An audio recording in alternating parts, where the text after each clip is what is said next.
மருத்துவம் மற்றும் மக்கள் நல்வாழ்வு. தாய் மற்றும் குழந்தை நல பராமரிப்பு தமிழ்நாட்டின் பொது சுகாதார அமைப்பின் முக்கிய தூணாக விளங்குகிறது.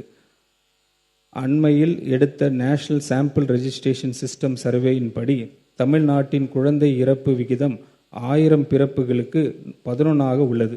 இது தேசிய அளவில் மிக குறைந்த விதங்களில் ஒன்றாகும். அரசு தொடர்ந்து பொது சுகாதாரத்துறையில் செயல்படுகிற திட்டங்களால் மட்டுமே இது சாத்தியமானது. இதற்கு சான்றாக மாநிலத்தின் 99.9% பிரசவங்கள் மருத்துவமனைகளில் நடைபெறுகின்றன. இவற்றில் 53% மேற்பட்ட பிரசவங்கள் அரசு மருத்துவமனைகளில் நடைபெறுகின்றன.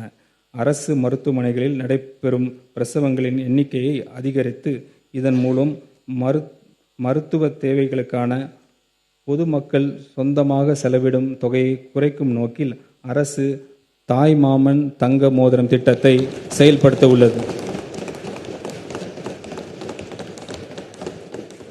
இத்திட்டத்தின் கீழ் அரசு மருத்துவமனைகளில் பிறக்கும் அனைத்து குழந்தைகளும் குழந்தையின் பிறப்பு கொண்டாடும் வகையிலும் தாயாக ஆலம் பிறகு அடையும் மகிழ்ச்சியும் முக்கியத்துவத்தை போற்றும் வகையில் தாய்மாமன் அன்பளிப்பாக 1 கிராம் தங்க மோதிரம் வழங்கப்படும்.